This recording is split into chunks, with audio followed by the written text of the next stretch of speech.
ప్రజాస్వామ్యంలో ఉపేందర్ భాయ్ గెలుపోవటంలో సమానంగా తీసుకోవాలి. ఈ దేశంలో ఈ దేశాన్ని పాలించిన ఇందిరాగాంధీ ఐరన్ లేడీ, ఆమె కూడా ఓడిపోయింది. ఎన్టీ రామారావు దేవుడిలా గొలిసిరాయనని ఆయన కూడా ఓడిపోయాడు. మొన్న ఇప్పుడు ప్రస్తుత ముఖ్యమంత్రి కూడా గతంలో ఓడిపోయిన వ్యక్తే. ఎగ్జాంపుల్ చెప్తా ఉన్నా. అంటే గెలుపోటములు స్పీడ్ బ్రేకర్లు మాత్రమే. ప్రతి ఓటమి గెలుపుకు మళ్ళా అడుగులేస్తూ ఉంటుంది. కాబట్టి దాన్ని పెద్దగా అంటే ప్రత్యేకంగా ఉద్యమ పార్టీ కదా, మేము అనేక ఒడిదొడుకులు చూసినాం. అదే జాతీయ పార్టీ ప్రాంతీయ పార్టీలు అంటే వీళ్ళు పోయి వాళ్ళు వచ్చి అట్లుంటుంది. అనేక ఎలక్షన్స్ ఇటు పదవులను గడ్డిపోచేలాగా తీసేసి ముఖ్యమంత్రి గారు మళ్ళీ పోటీ చేయడం, మళ్ళీ పోటీ చేయడం. 2004 బై ఎలక్షన్, 7 బై ఎలక్షన్, 9లో బై ఎలక్షన్, మళ్ళీ 11లో ఇట్లా ఎన్ని బై ఎలక్షన్స్, రెగ్యులర్ ఎలక్షన్స్, గెలుపులు ఓటములు అవి పెద్దగా వచ్చినాయి. ప్రధానంగా తెలంగాణ రాష్ట్రాన్ని సాధించాలనుకున్నాం, సాధించినాం. దాని తర్వాత మళ్ళీ 10 సంవత్సరాలు డైరెక్ట్గా పరిపాలించారు ముఖ్యమంత్రి కేసీఆర్ గారు.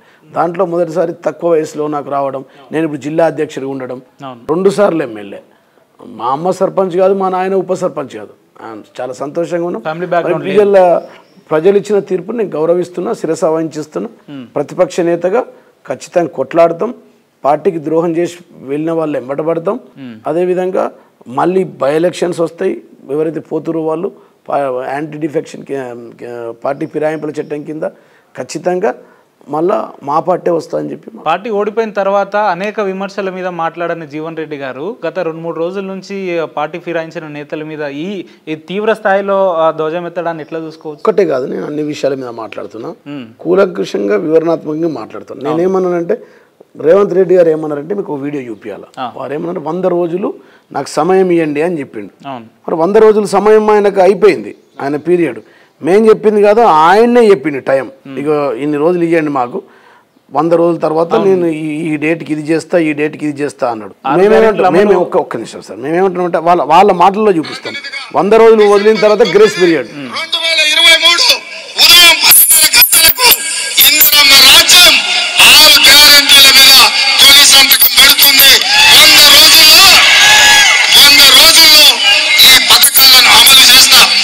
నేనేం చెప్తానంటే, రుణమాఫీ అయిన వాళ్ళందరూ ఎంబడి మళ్ళీ 2 లక్షల రుణం తెచ్చుకొని డిసెంబర్ 9 నాటి మాఫీ చేస్తా.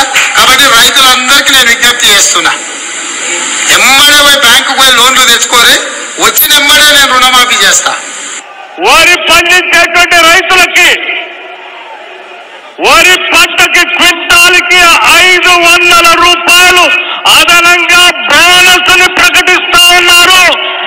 1960 రూపాయలున్న వరి కనీస మద్దతు ధరకు మించి 2500తో ఒట్టుకునే బాధ్యత, 2500కు క్వింటాల్ ఒట్టుకునే బాధ్యత కాంగ్రెస్ పార్టీ తీసుకుంటుంది.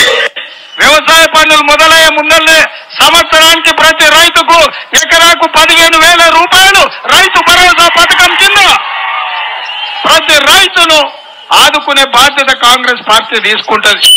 భూమి లేని కౌలు రైతులు కౌలుకు భూమి పట్టుకుంటే రైతు బంధు పథకం భూమిలోనే పోతుంది. కౌలుకు తీసుకున్నాక అప్పులు పెరుగుతున్నాయి, పురుగుల మందు తాగి చచ్చిపోతాం.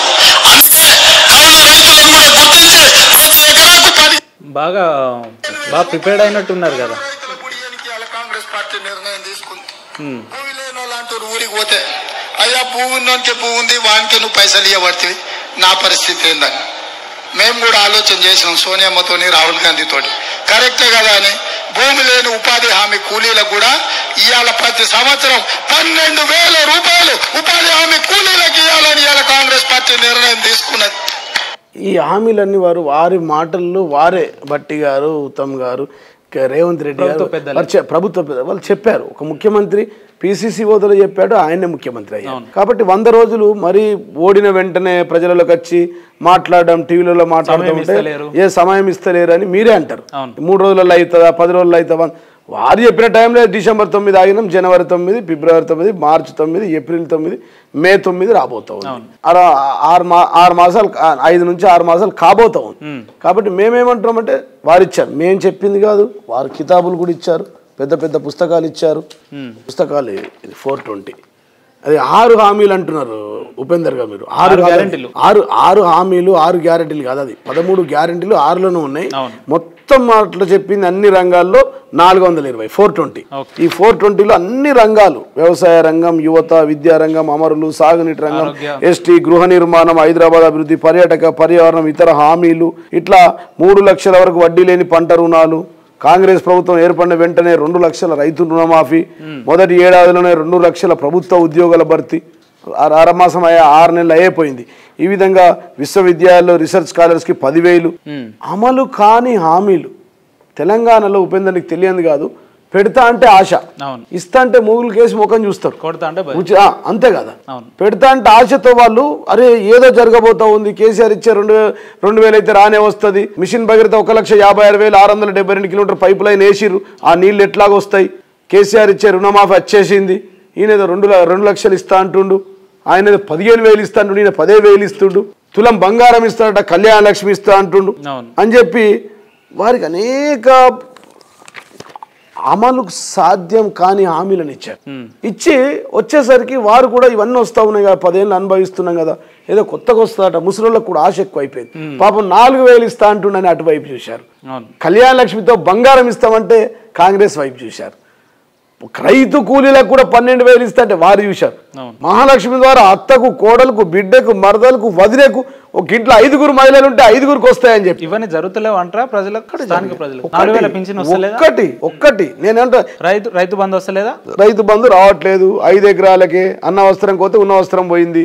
10 ఎకరాలు ఉన్న రైతులు, 12 ఎకరాల రైతులు, 8 ఎకరాల 72,000 మంది రైతులు ఉన్నారు.